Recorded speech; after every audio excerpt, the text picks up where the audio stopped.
Rookie head coach Mike McCormick heads one of the hottest clubs in pro football, the Flying Philadelphia Eagles, winners of 3 of their last 4 games. McCormick and his assistants have transformed the Eagles into a cohesive, happy, and talented ball club that, despite a slow start, still is very much in the running for first place in the NFC East.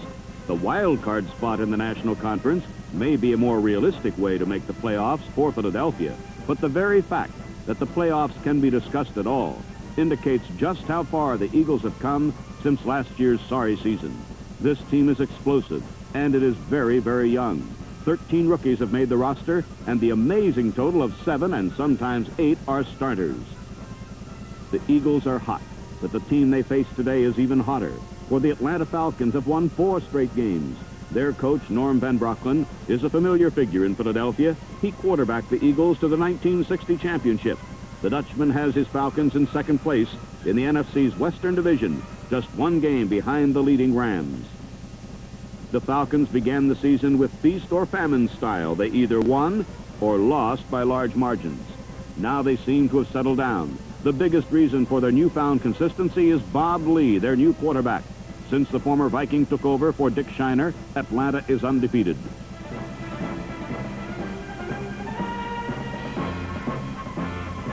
An interesting feature of this game today is that it matches the NFC's #1 passing team, the Eagles, against the conference's #1 passing defense, the Falcons. A clash between 2 high-flying birds of a different feather in the NFL Game of the Week.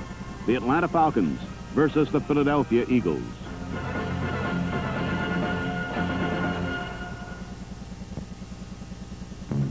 The Eagles' defense is a mixture of cagey old veterans like Marlon McKeever and Jerry Philbin, young veterans such as Bill Bradley and Steve Zabel, and raw youth.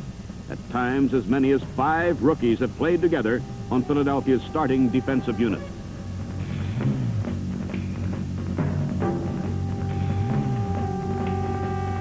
On the Falcons' first play of the game, the Eagle defense, led by Marlon McKeever, stopped Atlanta's leading runner, Dave Hampton, cold.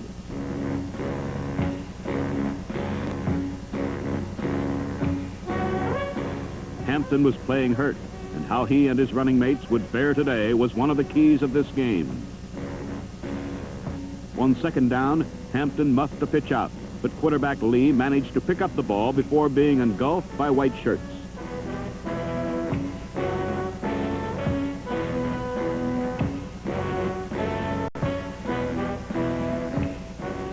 Now, with a third down on their own 2, quarterback Lee rolled right deep in the end zone, had plenty of time to throw, but overthrew into the arms of John Outlaw, number 20. Outlaw, playing in place of the injured Al Nelson, returned to the Atlanta 22.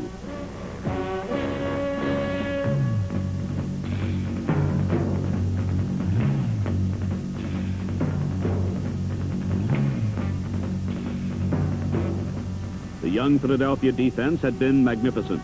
They had driven the Falcons back on their first 2 plays and taken the ball away on the third. Now their offensive counterparts took over with the ball in excellent field position on the Falcon 22-yard line.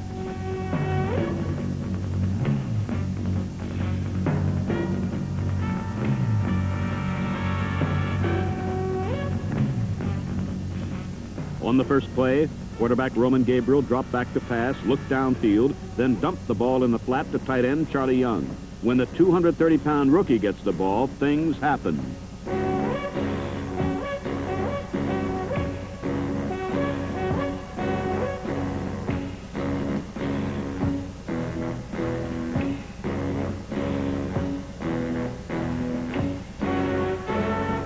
Young battled for 12 yards and a first down on the 10. 2 plays later, Gabriel tried the same side, this time to Tom Sullivan, who made it inside the flag for a touchdown. Philadelphia had drawn first blood, 7-0.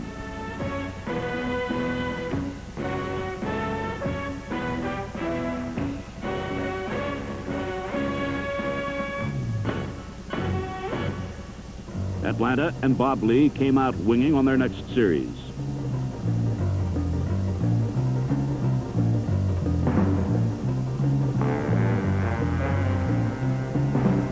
Under heavy pressure, Lee still managed to hit Dave Hampton for 14 yards. Then Lee passed to Al Dodd for 16 yards and a second first down in 2 tries.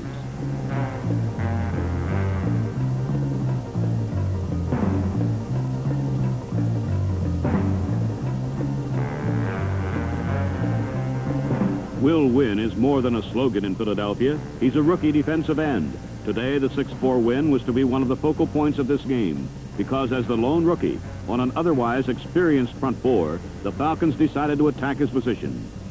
So after Lee had passed them into Eagle territory, tackle Bill Sandeman continually blocked number 71. Atlanta began to move on the ground.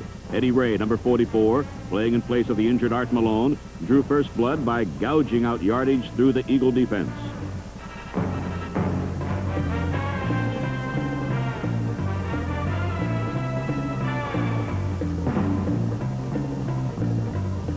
Next, it was Dave Hampton, playing despite a dislocated elbow.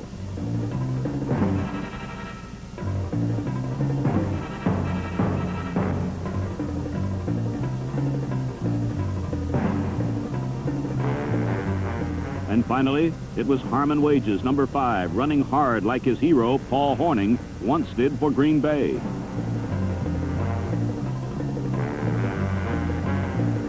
Despite its patched-up ground game, Atlanta found it could run on the Eagles. Their 4th straight attempt, this one by Ray, got them into the end zone to tie the game.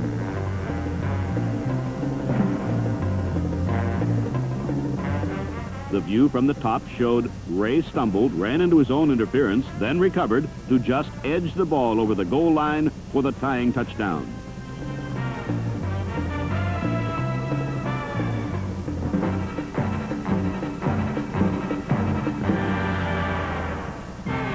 On the next series, Gabriel double pumped and tested Atlanta's league-leading secondary.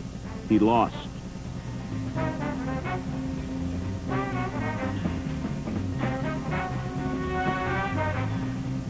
Free safety Clarence Ellis, number 29, made the steal, then made a 48-yard return.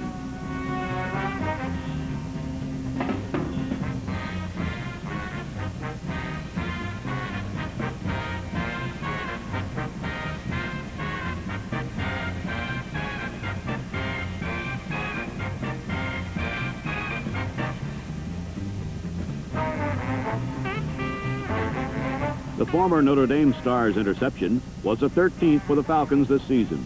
More importantly, it gave Atlanta a great opportunity, and they grabbed it at the start of the second quarter when Lee faked to Ray, then lofted a pass to Ken Burrow all by himself in the corner of the end zone. Atlanta had scored its second touchdown in the span of 4 minutes to go ahead 14-7.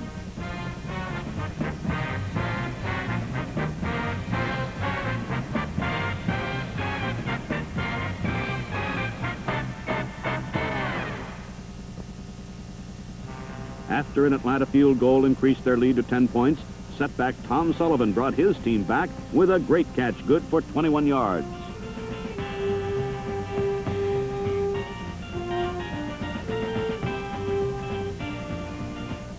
Another look at the play shows it took a perfect pass from Gabriel to get the ball over number 58 linebacker Don Hanson, the defender on the pass. The rest was Sullivan.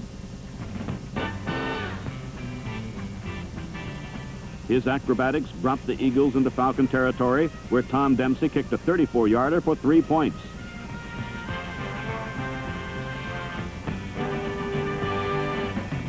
It reduced the Philadelphia deficit to 7 once more. With time winding down in the first half, Atlanta appeared it would continue its ball-controlling ground attack.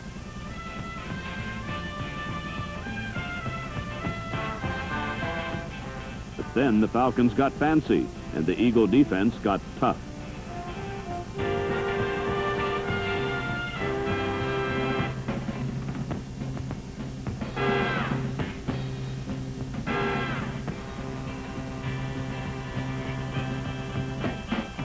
When Lee was smothered trying to pass for first down, Atlanta was forced to punt, and Philadelphia had another opportunity to get on the boards before the half was out.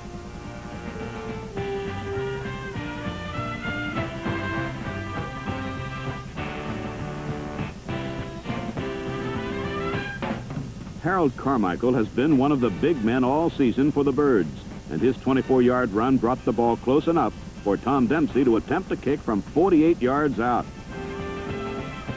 Dempsey's long-range field goal brought the Eagles to within 4 points of the Falcons and gave their fans much to cheer about, for Philadelphia's been an explosive second-half team this season. Atlanta's 4-point lead seems shaky indeed.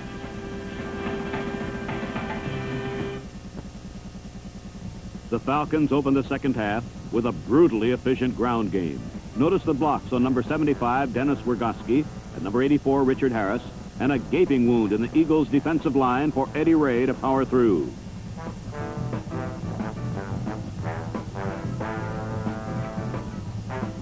Even when the Falcons made a mistake, it went their way. Ray got another hole, but he fumbled right into the hands of Al Dodd, who tacked on 8 more yards.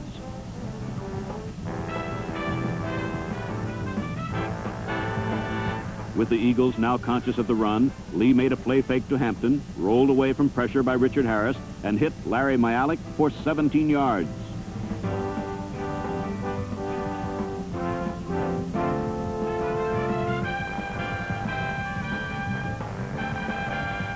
Mialik's spike did not count, for he had been knocked out of bounds 4 yards short of the end zone. It was 4 yards the Falcons could have used. The Eagle defense, led by number 85 middle linebacker Marlon McKeever, would not allow the touchdown.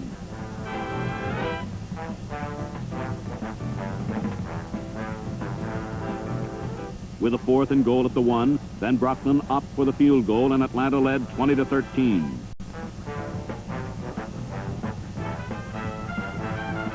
But the Eagles came right back, with a penalty helping them to get started.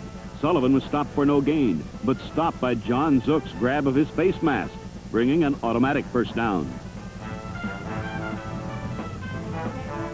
Then Gabriel went back to the wide receiver screen, and Carmichael, an awesome receiving threat, showed that he could be an even greater threat as a belligerent ball carrier.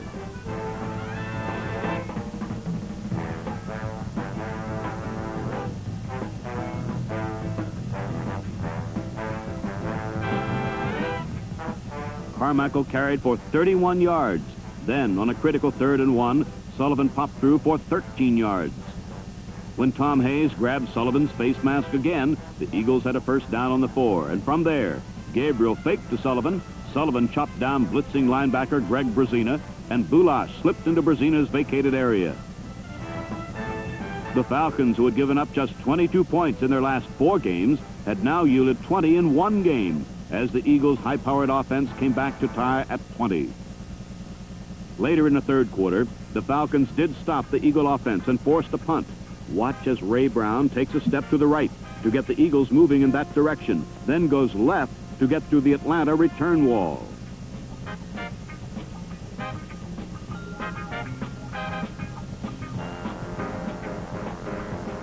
Punter Tom McNeil finally got to Brown after a 41-yard return, but the Falcons had the ball on the Philadelphia 42-yard line. But they could advance no farther. Lee hit Burrow on a sideline pattern, but notice Burrow's feet clearly hitting the sideline, causing an incompletion. A penalty cost the Falcons a field goal try, but that proved to be a break, for punter John James trotted out the old coffin corner kick and hit it perfectly.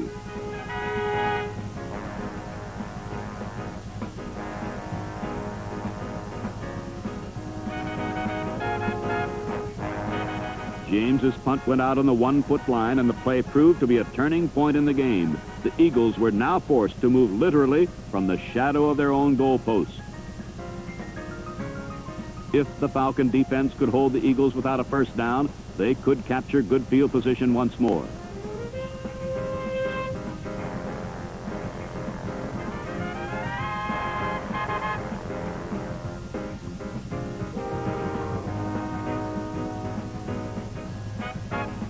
The Falcons held, and after a punt, got possession on the Eagle 43 going into the 4th quarter.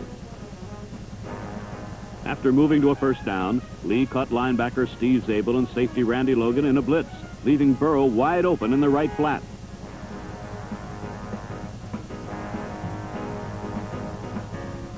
Then Lee went back to Hampton, who poured through another big hole in the Eagle defensive line for 10 more yards.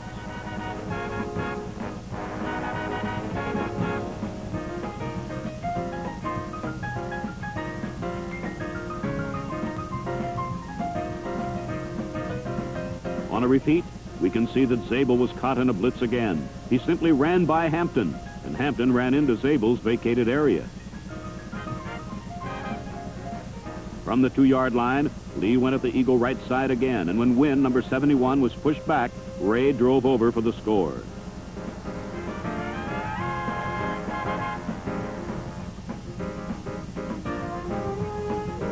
The Falcons had regained the lead 27-20, but the Eagles have been known to come back before.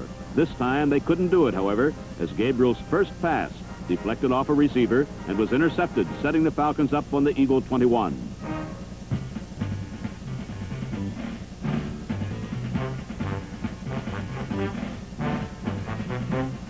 The Eagles nearly got the break back, but Hampton's fumble was ruled after the whistle, and the Falcon drive lived.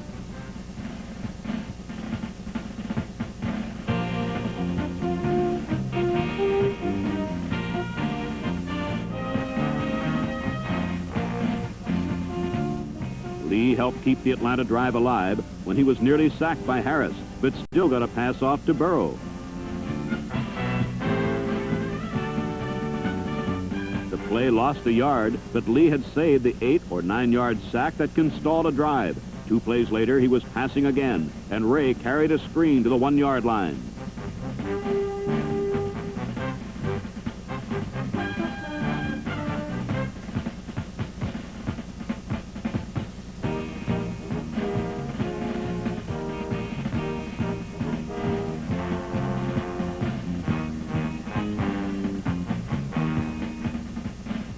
Ray came up a yard short, but on the next play, Lee again attacked the right side of the Eagle defense, and Harmon Wages got the score.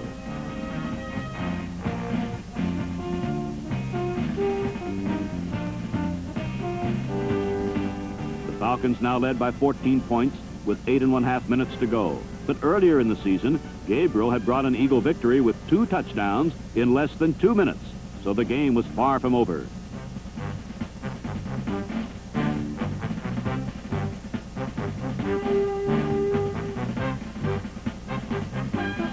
But the Falcons were able to stop the Eagles again, thanks in part to Mark Nordquist's tackle on teammate Tom Bailey. The Eagles were forced to punt, and their special teams, which have been a problem for Philadelphia this season, posed no problem for Ray Brown.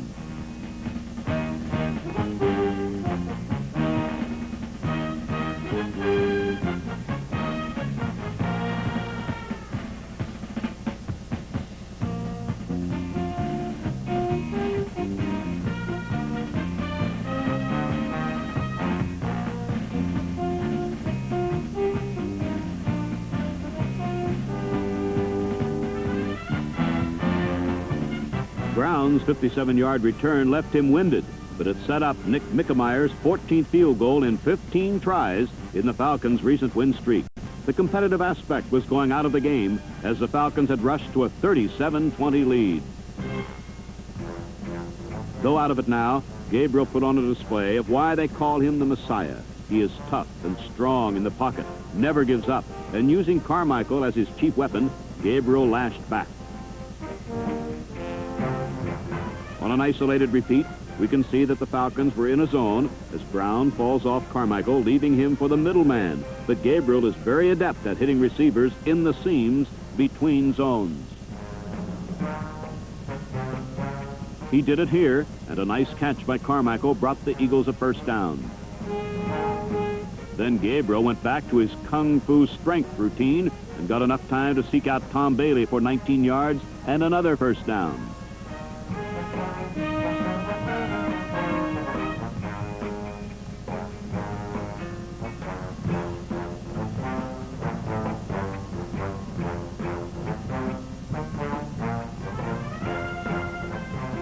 Finally, Gabriel went back to Carmichael again. Mark Nordquist, number 68, got a good block on Mike Tilleman, and Gabriel, now able to stand straight and tall in the pocket, hit Carmichael with a perfect pass for the score.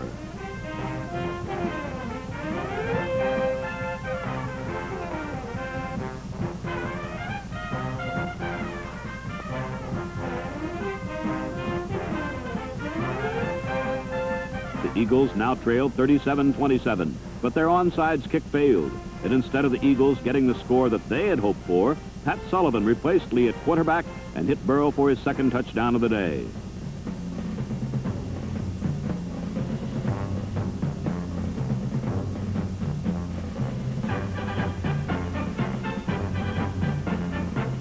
Burrow's catch brought the Falcons a 44-27 lead. The Eagles still had time for one more possession, and fittingly, the game ended with Gabriel still trying to scratch up more points for the Eagles.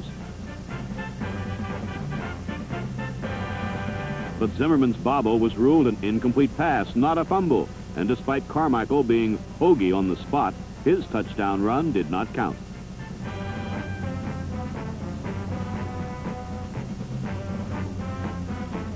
Though they had gone down fighting, the Eagles had gone down, and their 44-27 loss to Atlanta all but snuffed out any playoff hopes that had been dredged up by the Eagles' recent strong showing.